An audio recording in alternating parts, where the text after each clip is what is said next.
Happy Sabbath, everyone, especially our Northern Hemisphere family. Realise these opportunities are holy convocations, and so it's really special to be with you today and a privilege. We have a fair bit of material. I did forget. Go ahead.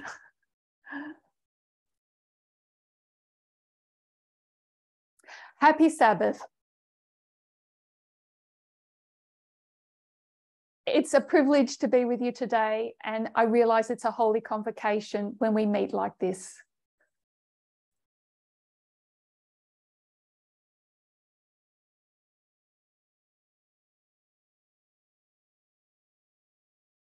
We have a fair bit of material to review today, so we'll make a start with prayer.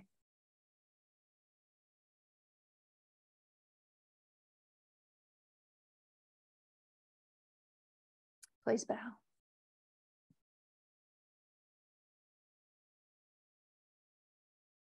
Our loving God in heaven, we thank you for the opportunity to come together today.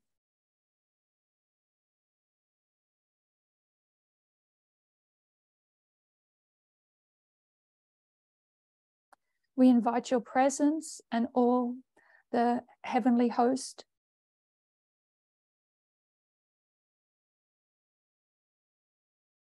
May you guide our discussion and help us to become more firmly established in those things that you have taught us.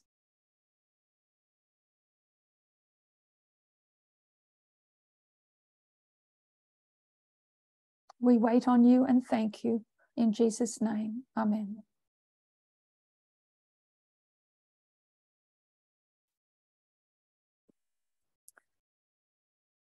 So today I'm going to review a study that was presented for the Spanish World.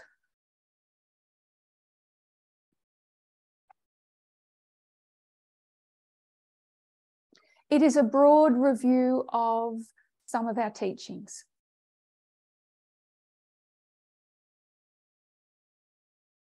We're going to start in 1996.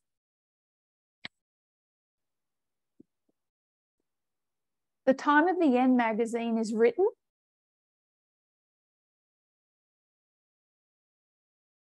And we now realise that prophecy has been fulfilled in 1989.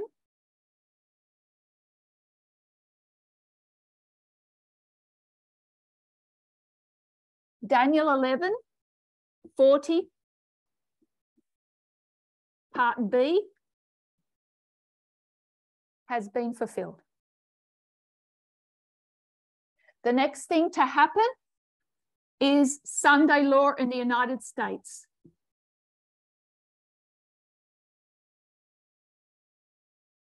It's an exciting message because now prophecy has been fulfilled in our generation.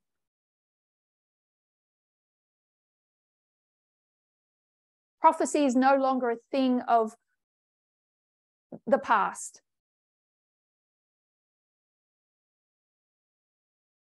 Of 1844 and 1798.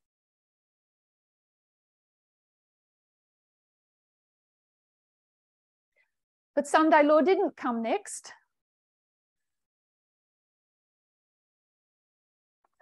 Instead, we saw 9/11.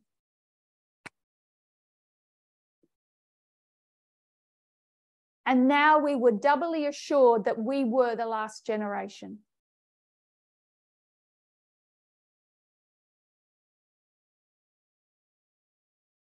We immersed ourselves in Millerite history.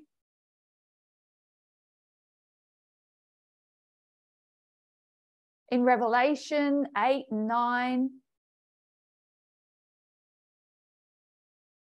And we knew the next thing that was going to happen was Sunday law in the United States.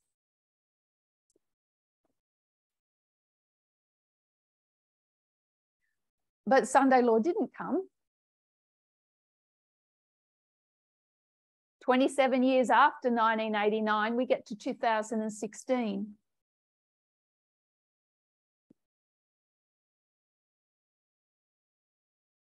And it will be revealed that Daniel 40, part B, contains future prophecies.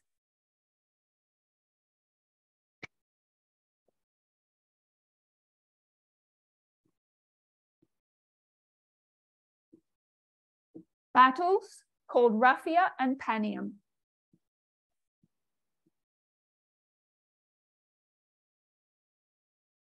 Then would come the Sunday law.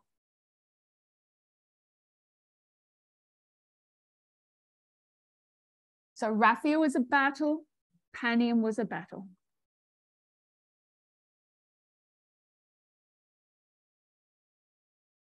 And then the Midnight Cry message came in 2018.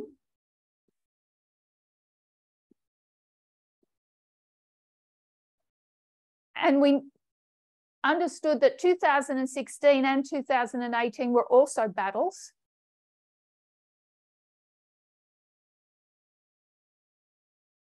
And we could now give dates to Raphia and Panium.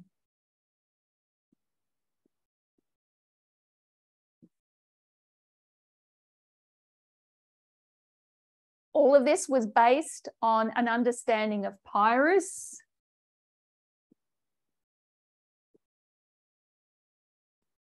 and World War II.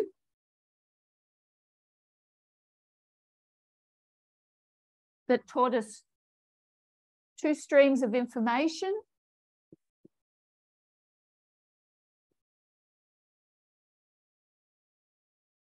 And spheres of influence.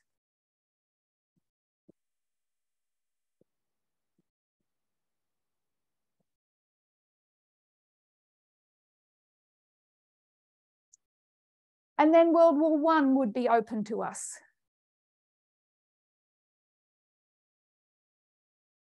And that took us back to 9/11. And 9/11 would now become 2001. Because we realized it was much bigger than one day.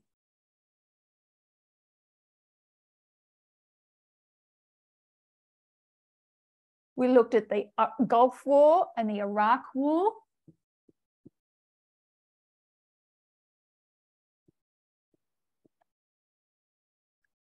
And countries like Yemen and Syria and Venezuela.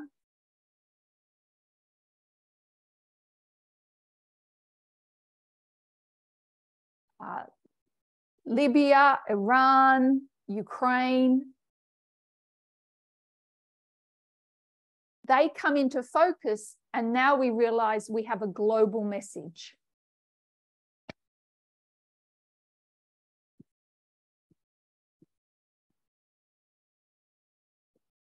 The war between the king of the north and the king of the south has become more complex.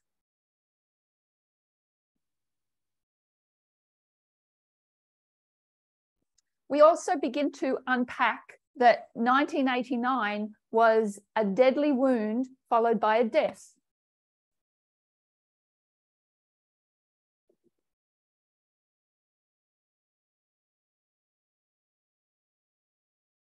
And then that at the end, there would be a deadly wound and a death of the king of the south.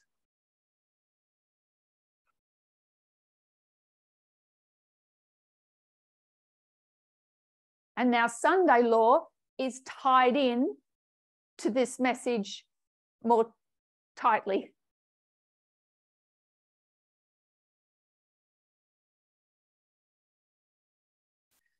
So were we wrong in 1996?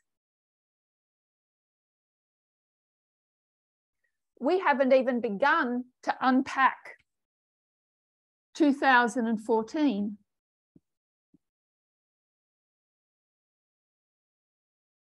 In this history, we open Pandora's box.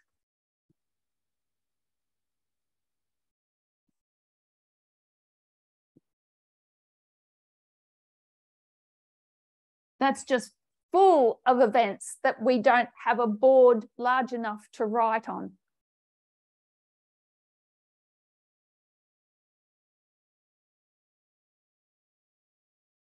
something that was initially very simple,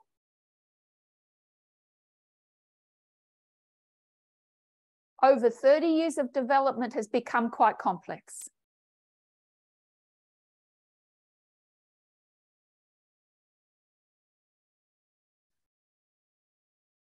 And this is all half a verse.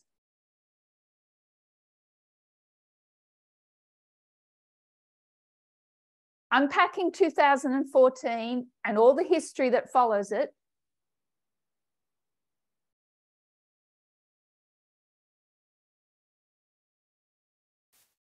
gave us clearer insight into the Sunday law.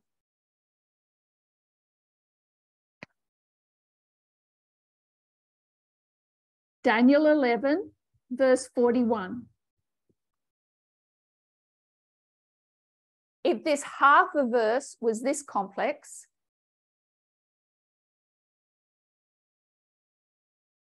why would we expect verse 41 to be simple?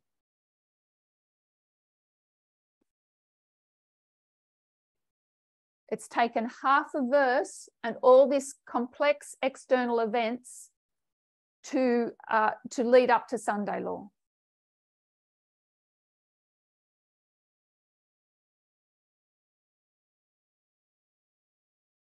So what we've looked here is at external events.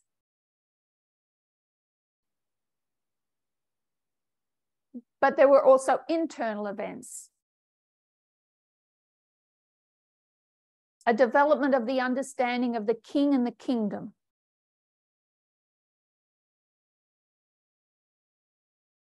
It stands to reason that the closer you get to an event,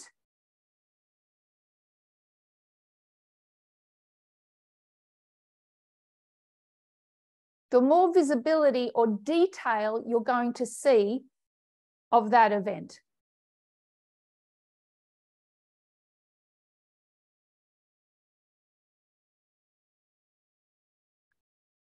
So the closer we get, more detail, more complexity.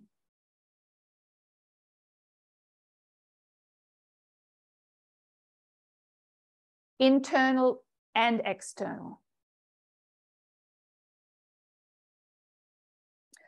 So the question is, what does the United States look like at Sunday law?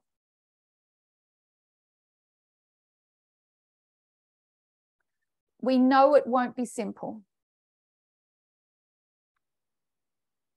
We're going to look at some Spirit of Prophecy quotes.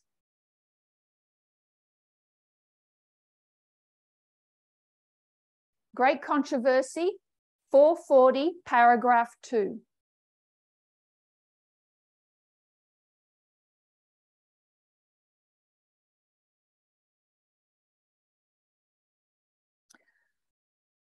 Ellen White says, and I'll read the portion, what nation of the New World was in 1798 rising into power, giving promise of strength and greatness and attracting the attention of the world? The application of the symbol admits of no question. One nation and only one meets the specifications of this prophecy. It points unmistakably to the United States of America.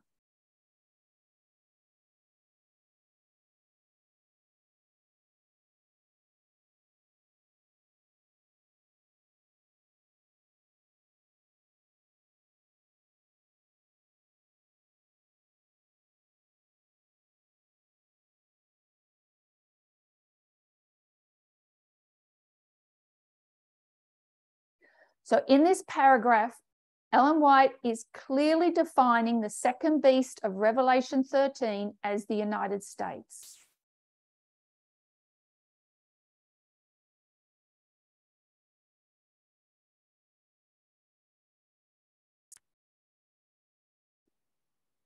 Great Controversy 441, paragraph 1.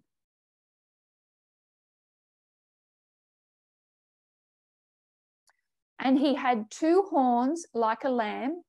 The lamb-like horns indicate youth, innocence, and gentleness, fitly representing the character of the United States when presented to the prophet as coming up in 1798. Among the Christian exiles who first fled to America and sought an asylum from royal oppression and priestly intolerance were many who determined to establish a government upon the broad foundation of civil and religious liberty.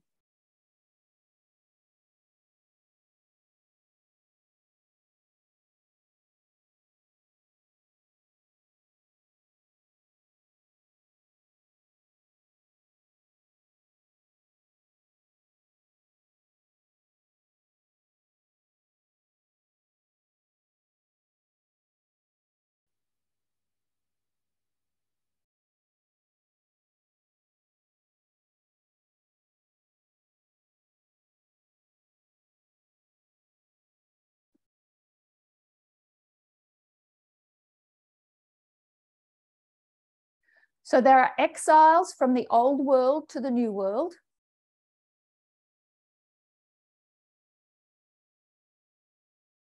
And they're escaping or seeking asylum from royal oppression and priestly intolerance.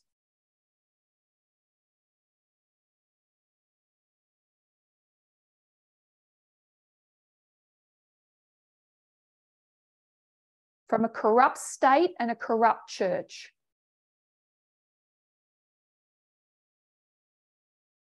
They want to establish a government based on religious liberty, separation of church and state.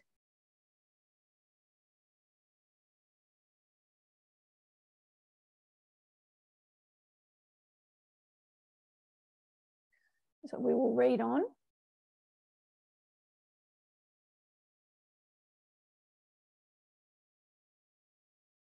Their views found place in the Declaration of Independence, which sets forth the great truth that all men are created equal and endowed with inalienable right to life, liberty, and the pursuit of happiness. And the Constitution guarantees to the people the right of self-government, providing that representatives elected by the popular vote shall enact and administer the laws.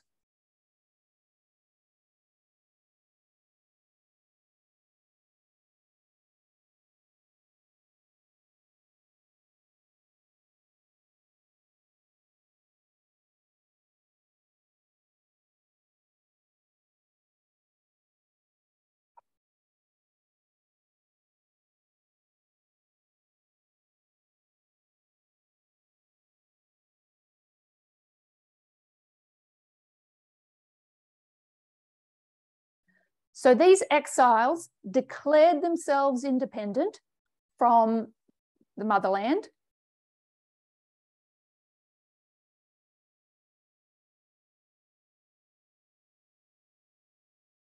Then they formalized it or made it law in the Constitution.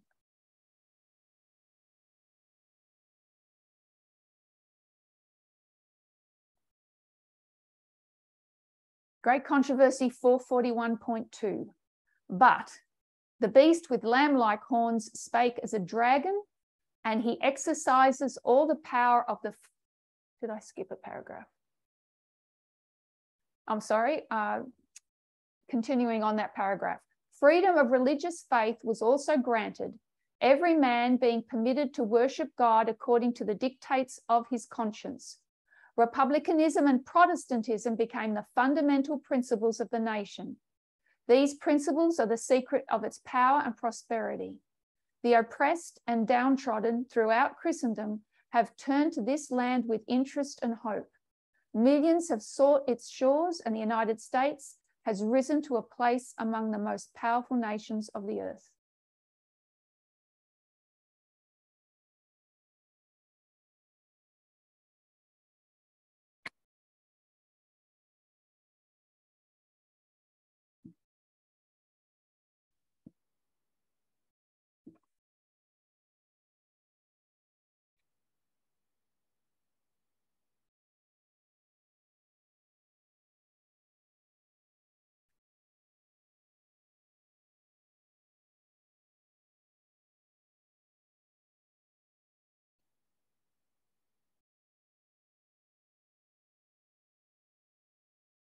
So we have two horns that represent republicanism and Protestantism.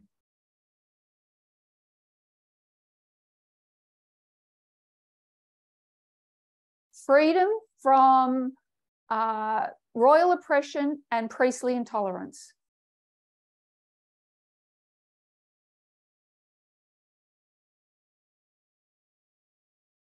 Great Controversy 441.2. But the beast with lamb-like horns spake as a dragon, and he exerciseth all the power of the first beast before him, and causes the earth and them which dwell therein to worship the beast whose deadly wound was healed, saying to them that dwell on the earth that they should make an image to the beast which had the wound by a sword and did live.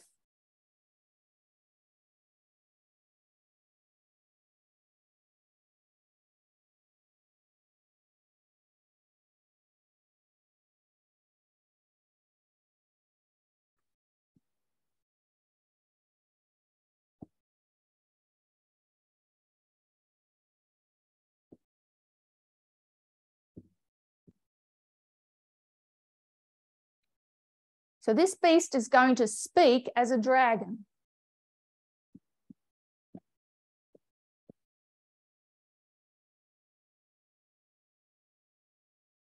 And we are going to investigate what that means.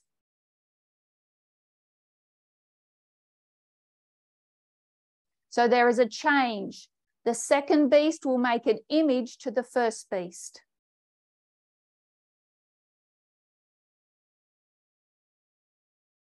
First beast had a corrupt church and a corrupt state.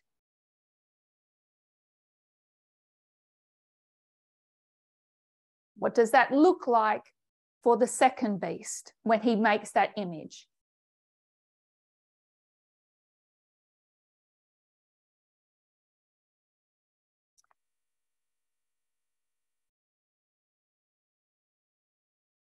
Great Controversy 442.1. The lamb-like horns and dragon voice of the symbol point to a striking contradiction between the professions and the practice of the nation thus represented. The speaking of the nation is the action of its legislative and judicial authorities. By such action, it will give the lie to those liberal and peaceful principles which it has put forth as the foundation of its policy.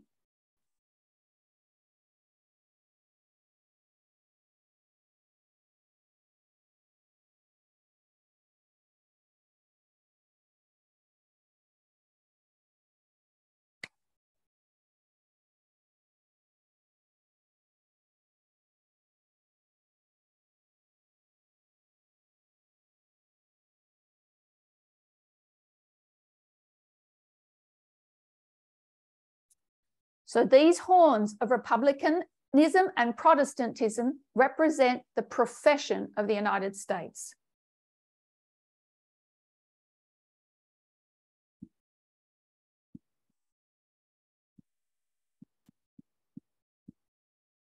The dragon voice represents its practice.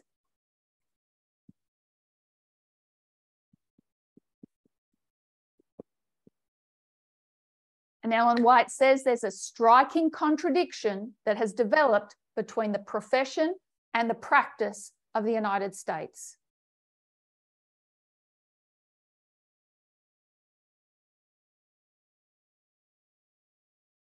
She'll go on to explain more about the speaking.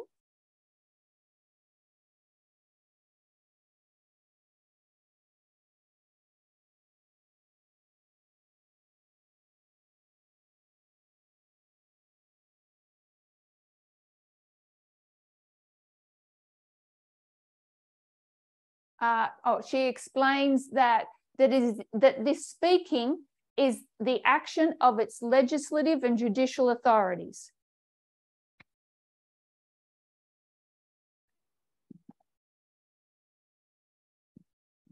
Legislative, that's Congress. That consists of the Senate and the House of Representatives.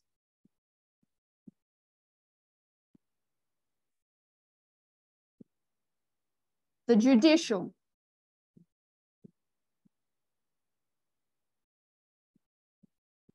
That's the Supreme Court and all the other courts. So there is a striking contradiction between what the United States is professing and what it's going to speak through its legislative and judicial authorities.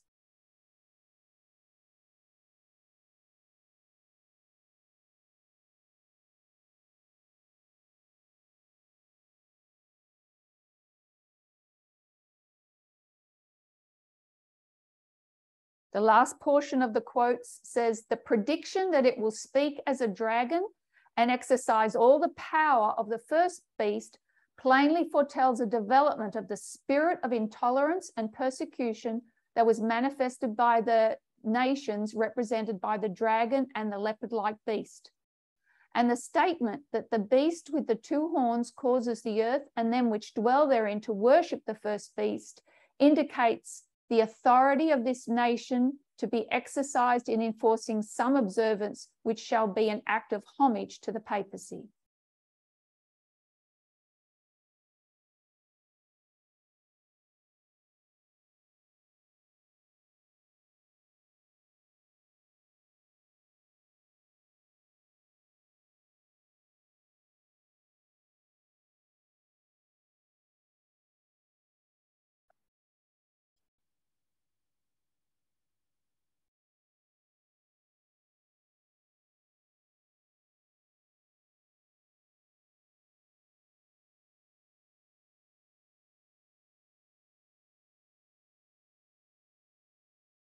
This act of homage to the papacy is what we refer to as Sunday law.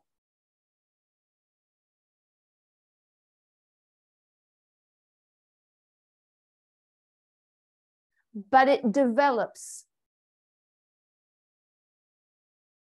There is a development of the spirit of intolerance and persecution before you get to the Sunday law.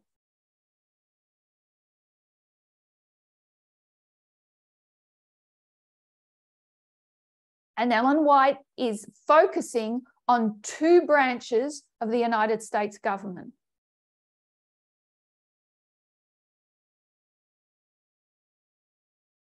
She does not name the executive branch.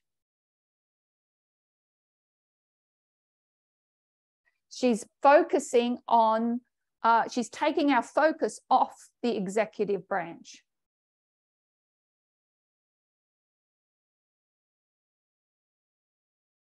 And nowhere in these passages does she speak of these horns being broken.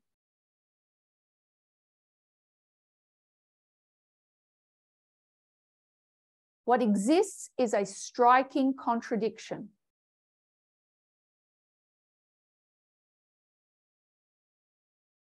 They say one thing, they do another.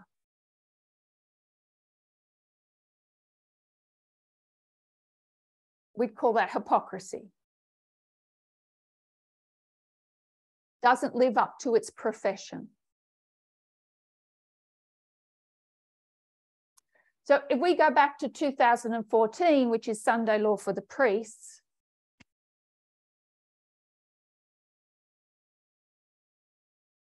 we see some major developments.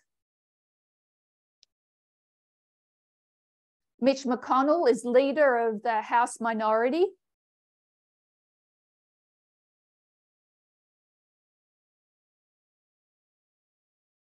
And he is going to block Barack Obama's nominations for the Supreme Court.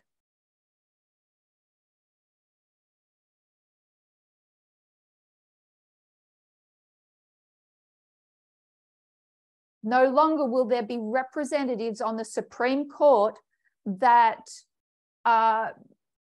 profess freedom of religion.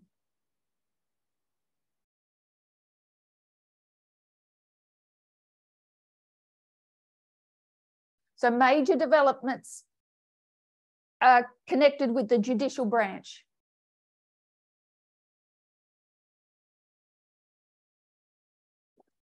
Major developments with the legislative branch.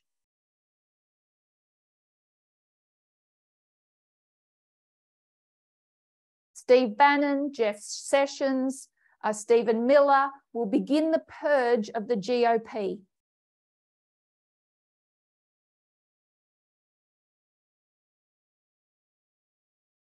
Stephen Miller, Jeff Sessions.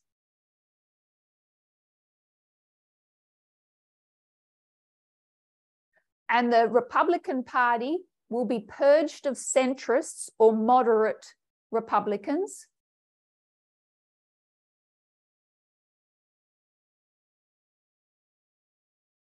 And become a far-right Christian extreme movement.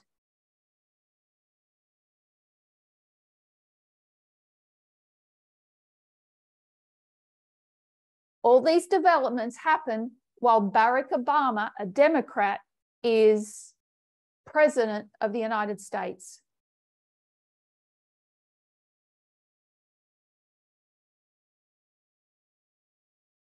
The executive branch is powerless to stop these developments.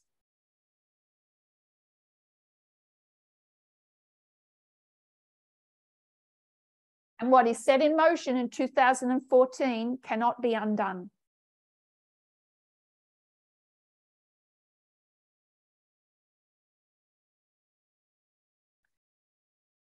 So this striking inconsistency between the United States profession and its practice is in motion now.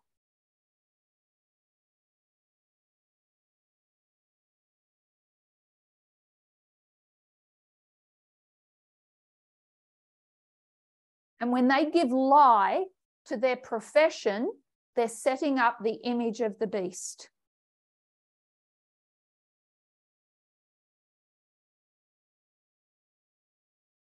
And if you give homage to the papacy, you receive the mark of the beast.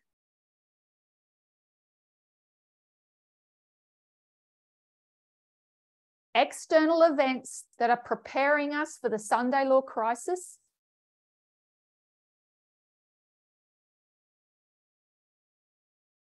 but also warnings to us as a movement.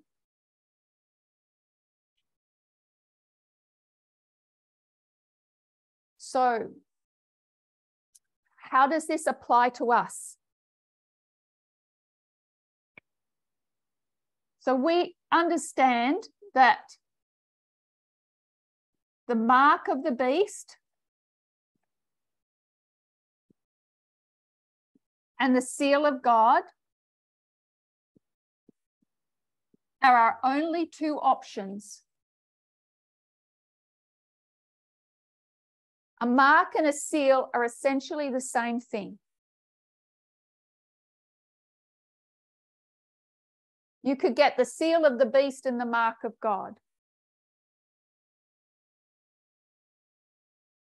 Where do we receive the mark of the beast? In our hand and in our forehead.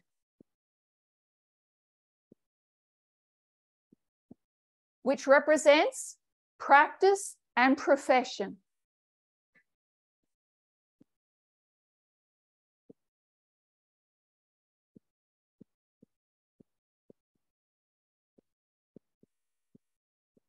Seal of God,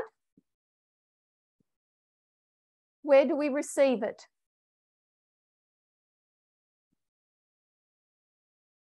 We know we receive it in our forehead. But using parable methodology, comparing and contrasting, it also has to be in our hand.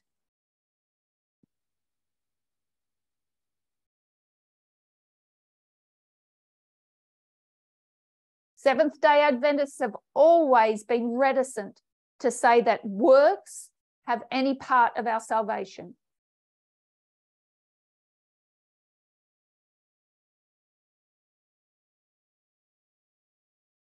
But we know that our faith, what's in our forehead,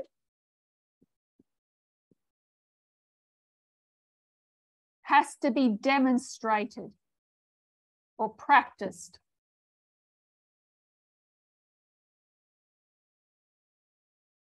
There can be no striking inconsistencies.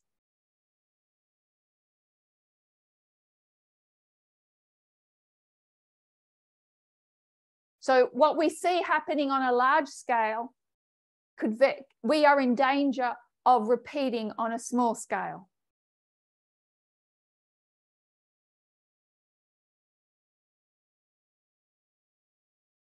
If our practice is inconsistent with our faith, we receive the mark of the beast.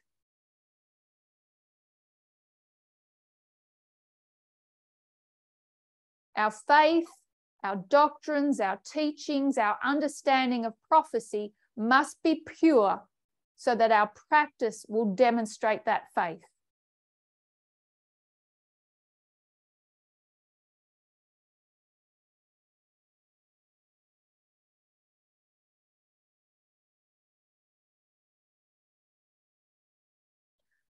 So when we look at the United States, they don't stop professing.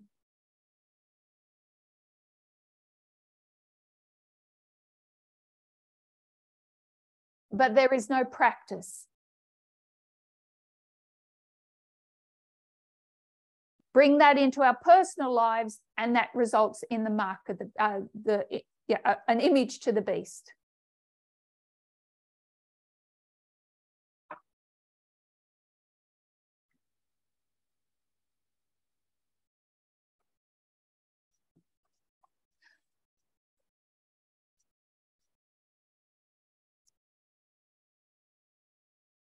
We're the people raised to give the three angels messages.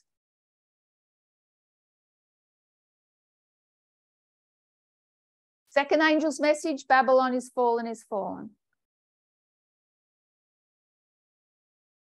So we're the experts on Babylon. Revelation 14:8. Babylon is what? It's a great city. How do we find out about that great city? We go to Revelation 16:19. It's divided into three parts.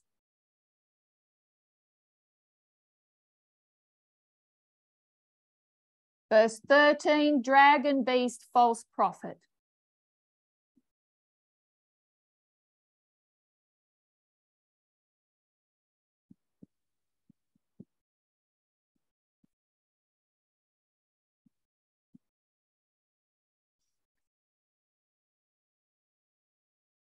So what is the profession of these entities?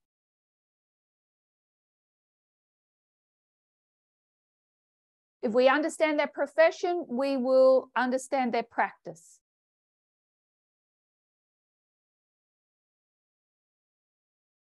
So when we look at the beast, we think of Catholicism.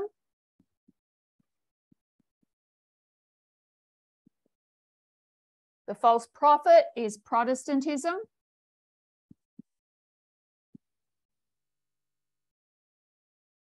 And what have we always said the profession of the dragon is?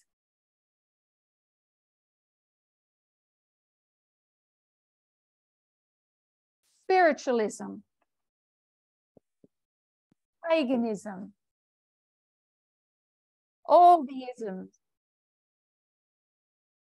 You can put atheism in there.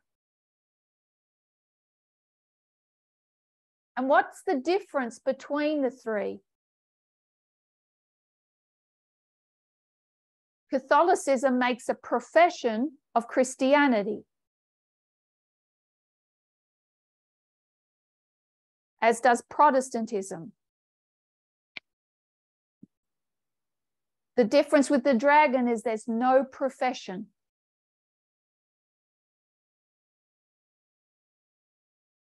When we come down to Sunday law, we have to factor in all three entities.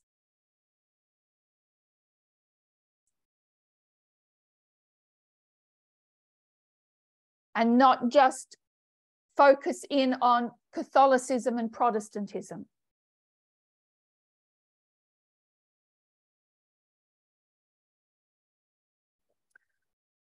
So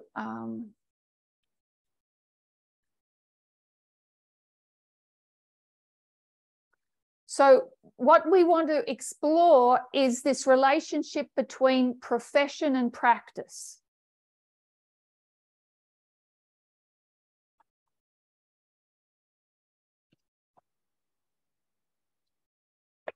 So let's go to our major line and overlay it with the parable of agriculture. That message came in 1989, the first angel's message.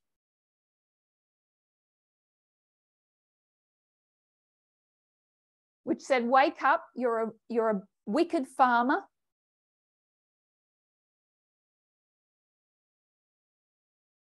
There's a harvest coming and you're nowhere near ready.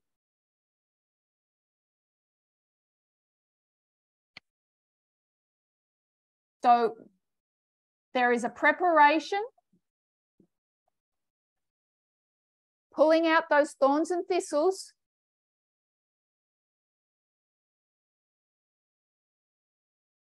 because the fear of God's been put into you.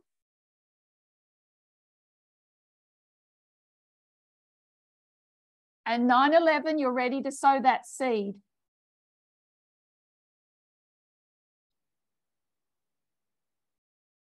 To germinate that seed, you're going to need rain. Nice, gentle rain.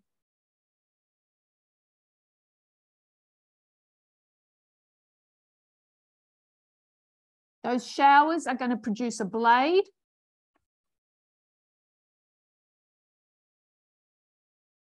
And an ear.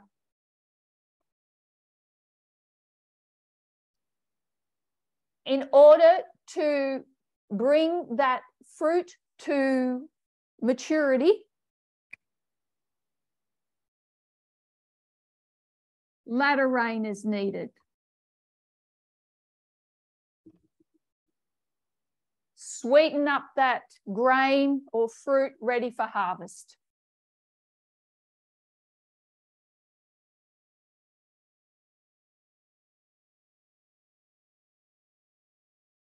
Every good Adventist knows, what does fruit represent?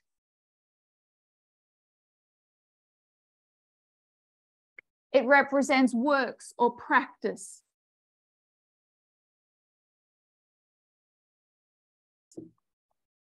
How did it develop that fruit or grain? Through the rain. This is where you receive your faith.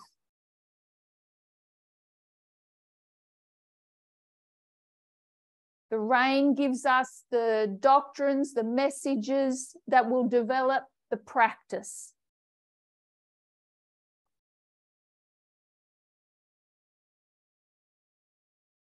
And we all know those Ellen White quotes.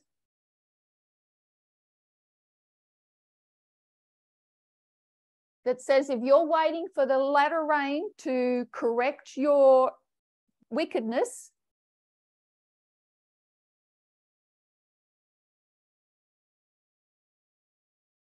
you will be found wanting and not take part in the loud cry. The practice of our faith has to be demonstrated. But that fruit is developed before Sunday law. We have this time period here to get rid of any striking contradictions.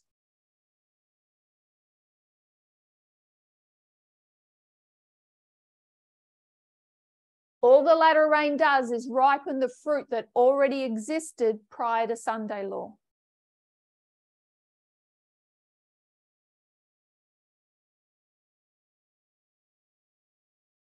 What the Sunday law crisis will do is reveal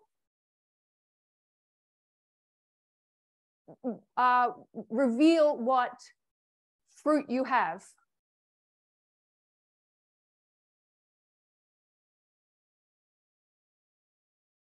our inconsistencies will be exposed. It will reveal what fruit was developed prior to Sunday law.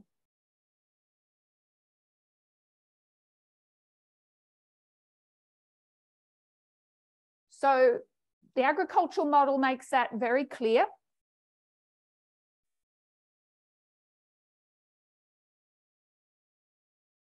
The question is then, what is that practice that should be demonstrated before Sunday law?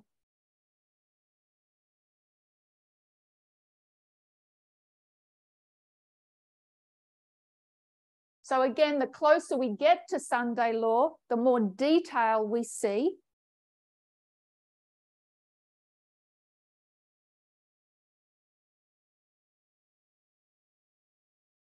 In the external and in the internal.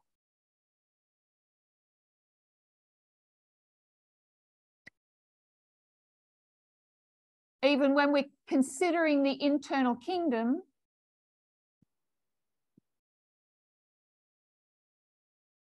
with Elder Parminder's studies this weekend, we're seeing more detail of the kingdom.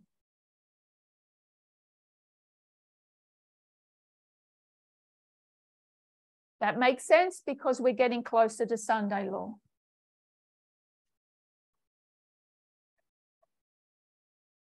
We should expect to get more clarity.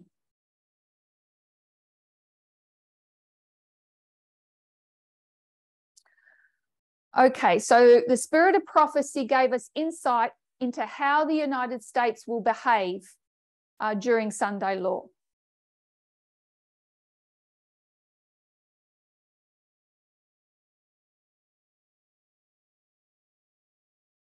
That it's a progressive development,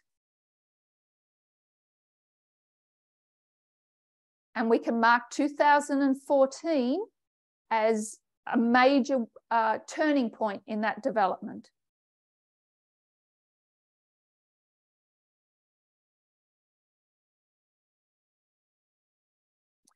So it is beginning the work of paying homage to the first beast.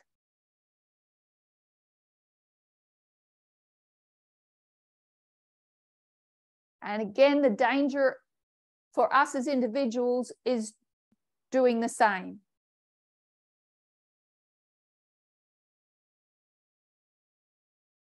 So, how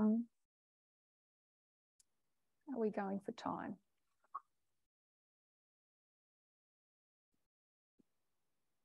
So we're looking at faith and practice.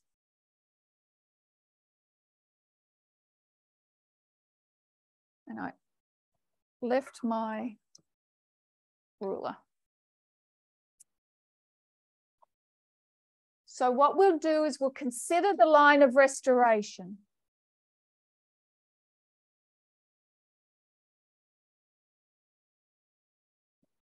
What is it that we need to believe and to put into practice?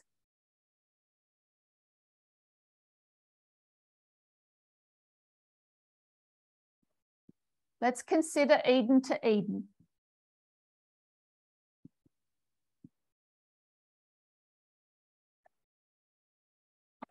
So Genesis chapter 1, God created man in his own image.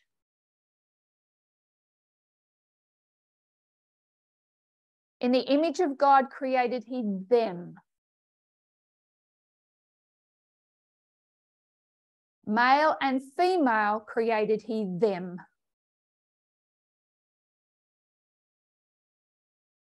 And he gave them dominion.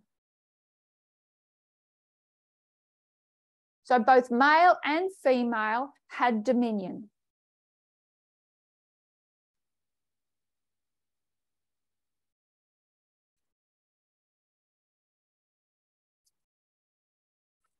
And of course, sin enters.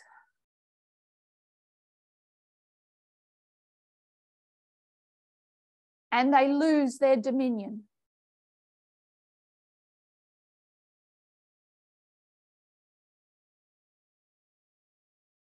they had dominion over the fish of the sea and the fowl of the air.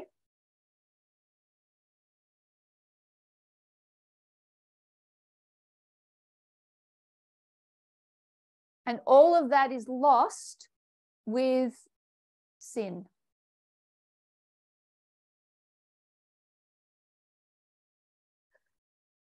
There's going to be an attempt to get dominion back.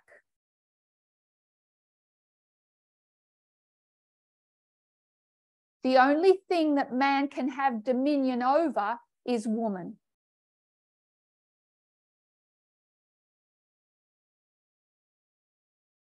After all, it's all her fault. And so over a period of time, dominion is taken from woman and taken by man.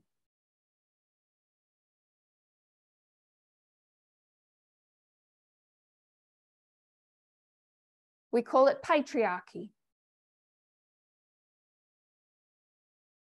He can't control the birds of the air or the fish of the sea.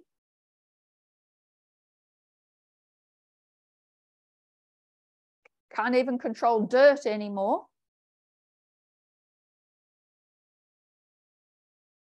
The only thing that he can have dominion over is woman.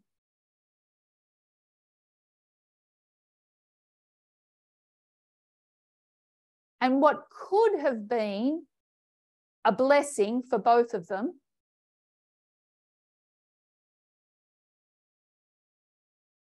turns into the most abusive oppression that is possible.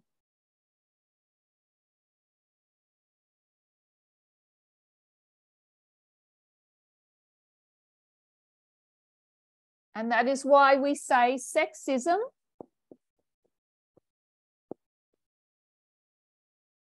is the most,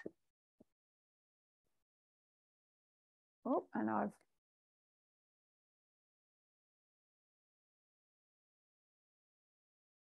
words are failing me.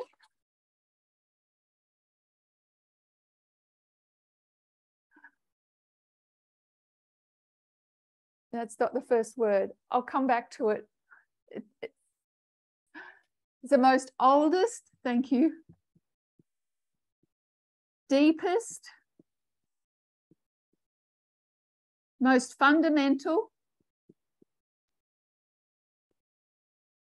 form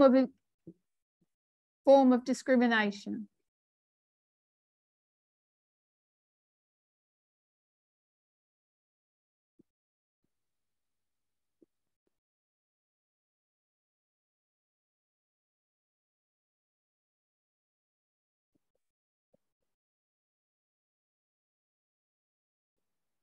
Genesis 1, the curse of sexism.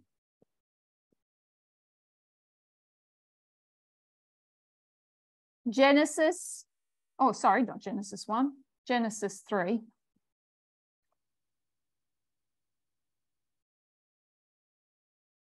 Genesis 4, the story of Cain.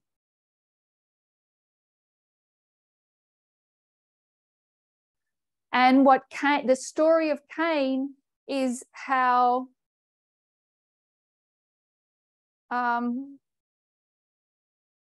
is that discrimination that is born out of religious intolerance.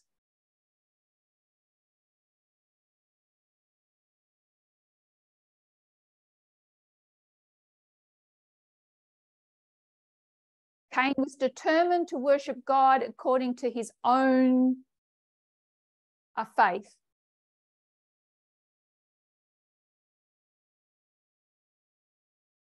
Instead of bringing a sin offering, he brings a thank offering.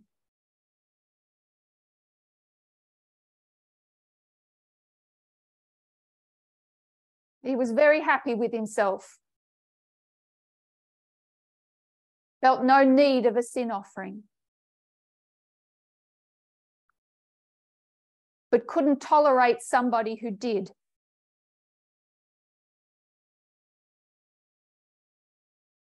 Someone who practiced what they believed.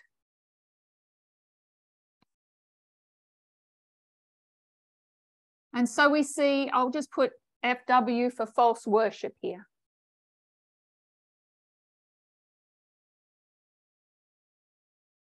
The curse that comes from intolerance.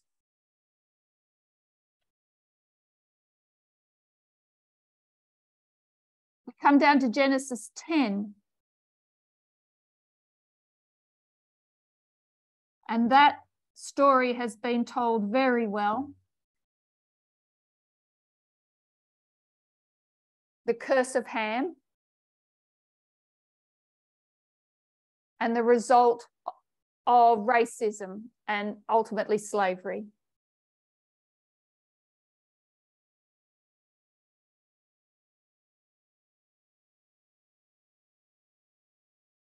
And what's our very next story?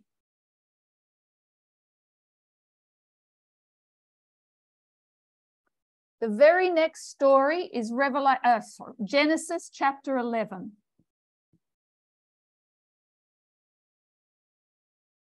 And it's the story of the Tower of Babel. So we're going to take a little look at that story.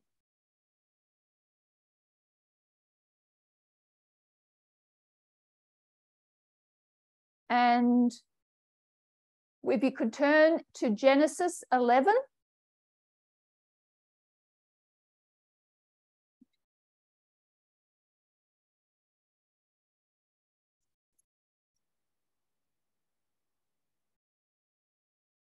Sorry, I've misplaced my Bible.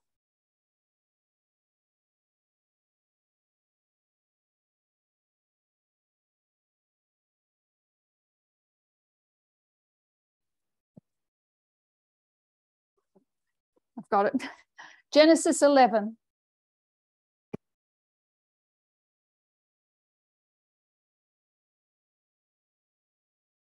Genesis 11, we'll read the first 4 verses. And the whole earth was of one language and of one speech.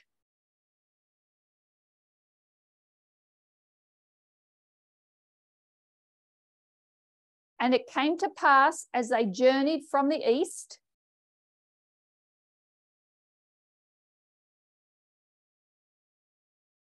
that they found a plain in the land of Shinar, and they dwelt there.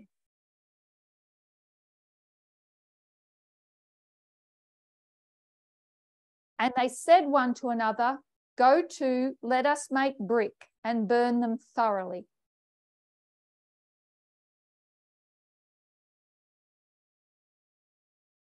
And they had brick for stone, and slime had they for mortar.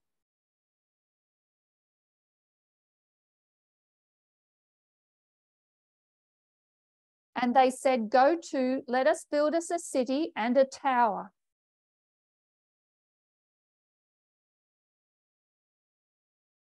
whose top may reach unto heaven, and let us make us a name,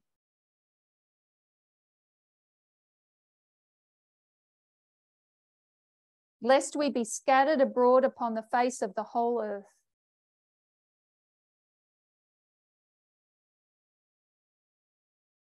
So this is post-flood. All the people have been living up in the mountains.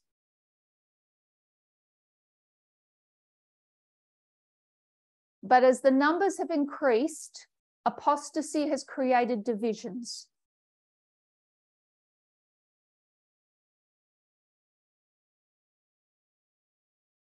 And those that don't want to worship the Creator and keep his laws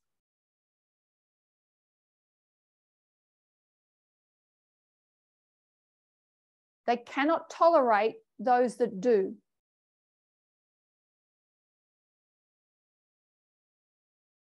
They pack up and head to the plains.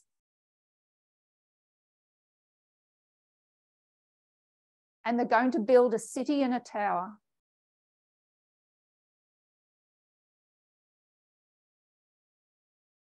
There was a time that when we saw city and tower,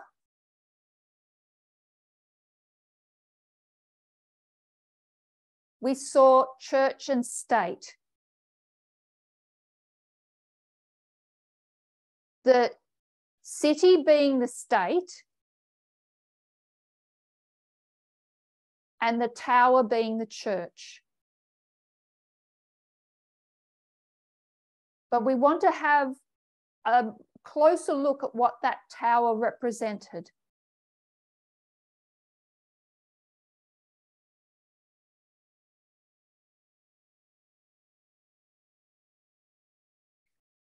We're going to go to Patriarchs and Prophets, 119, paragraph 1.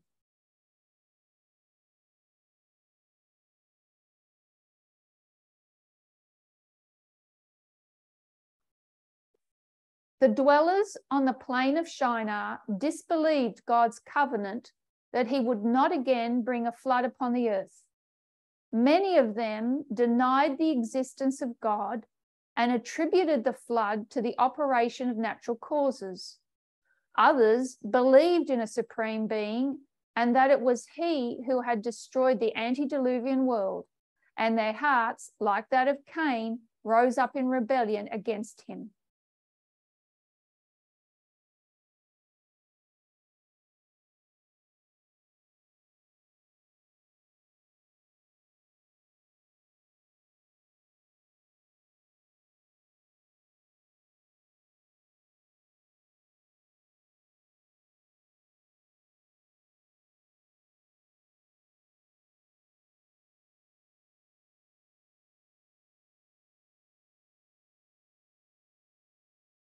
So let's notice these people who have built the tower.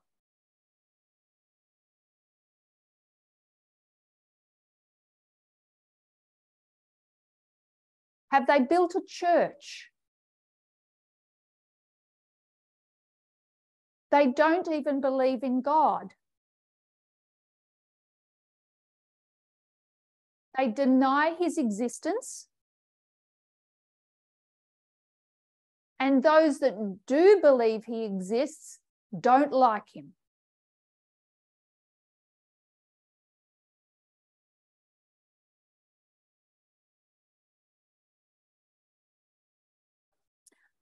Ellen White describes what the tower consisted of.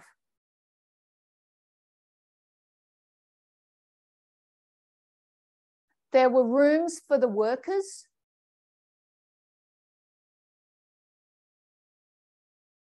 and rooms for their idols.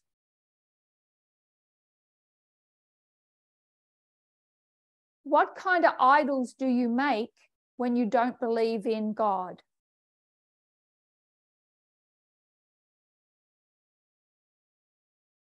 These are atheists or non-theists. There's a slight difference. If we go to Patriarchs and Prophets, 118.5.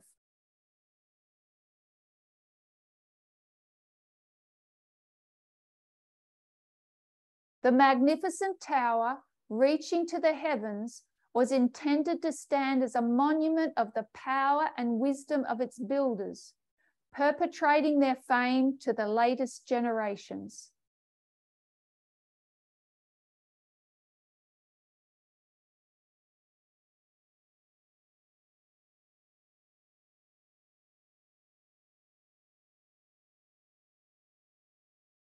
What were they worshipping?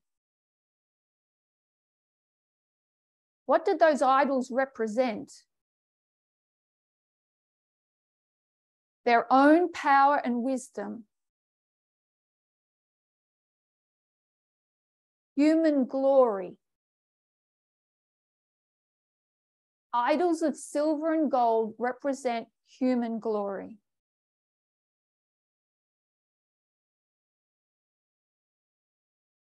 So this is a tower, but not as a church as we understand it today.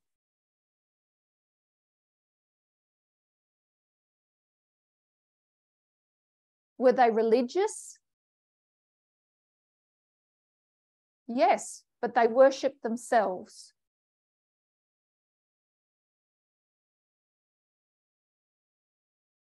So God comes down to see what they're doing.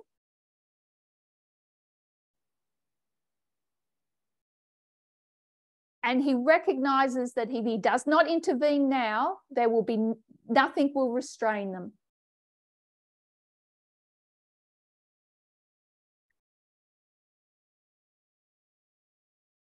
So he's going to confound their language. I'm just going to give you a few quotes from Google, and you can do this yourself.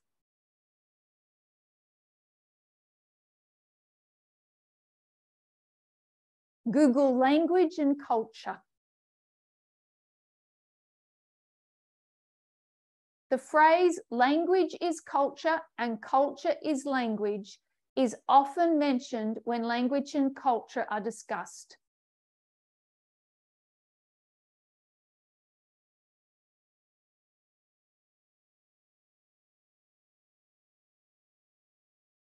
It's because the two have a homologous, although complex, relationship.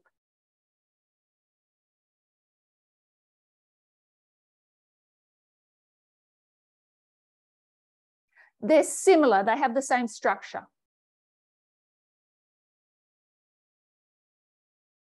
Language and culture developed together and influenced each other as they evolved.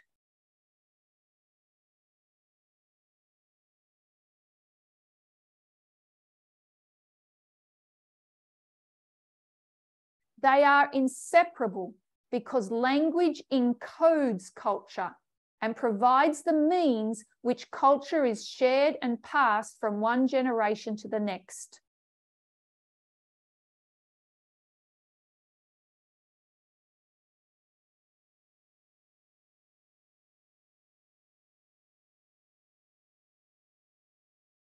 Humans think in language and do all cultural activities using language.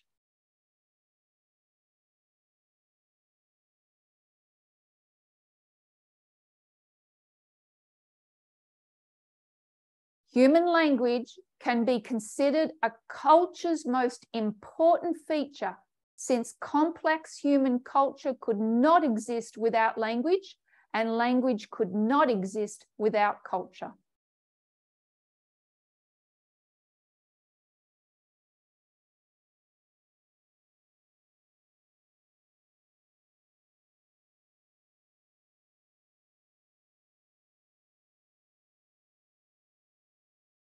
All these people that are going to be scattered,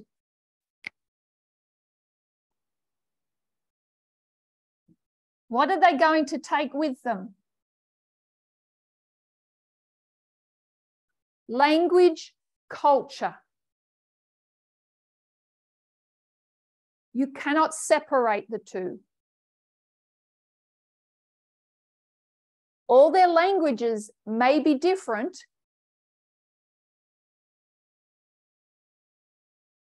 but what is the backbone of all their culture?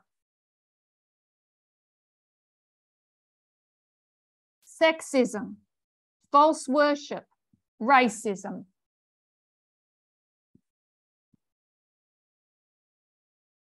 Spread all across the world.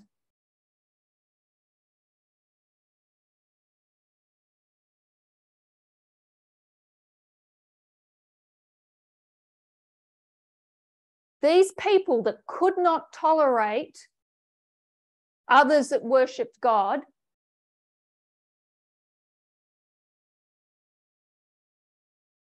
now can't tolerate each other. And this tower implodes. That's the fall of Babel.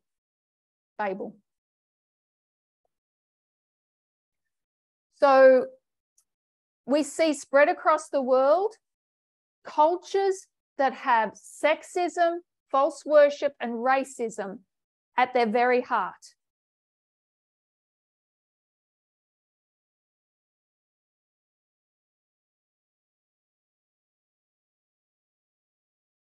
There's not a culture that is not influenced by them.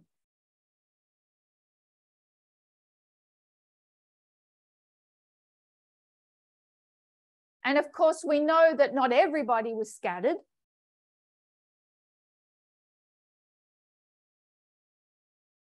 Some stayed, and the city of Babylon became established. And as time goes on, Babylon will start making a profession of Christianity.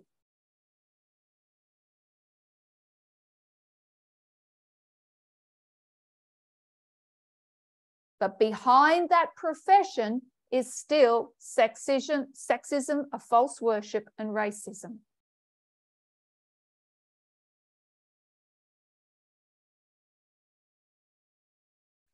The difference is all of these that have scattered across the world make no profession.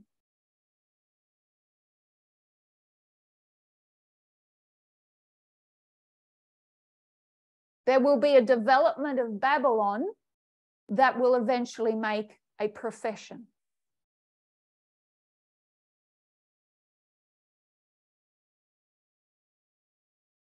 That will give lie to their profession, that will have a striking inconsistency.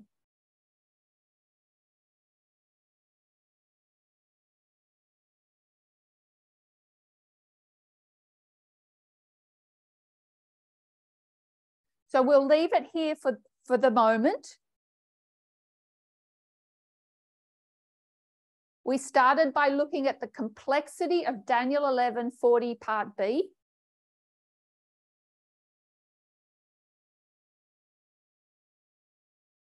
As an introduction and a proof of how complex Sunday law will be, verse 41.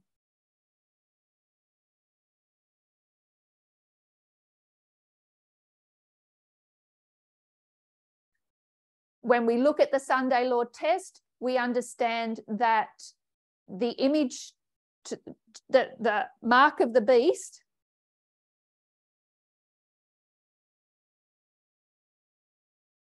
will be received by those whose faith and practice are inconsistent.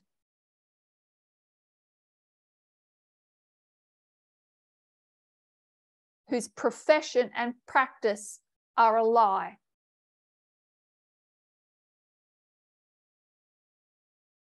And now we've gone back into history to determine, well, what is it that we need to be practicing?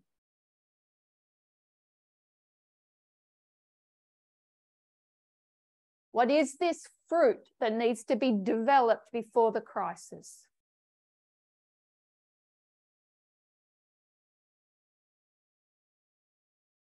So we'll close with prayer and have a short break.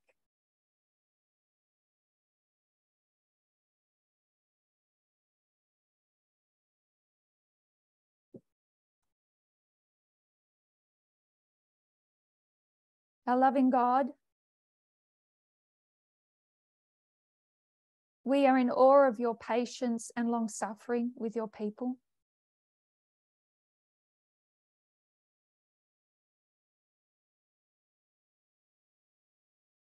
And we wait on your goodness to show us more of what we need in this time period.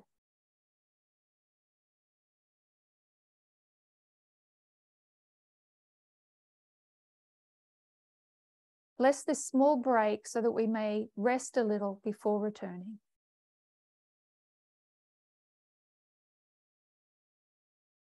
In Jesus' name, amen.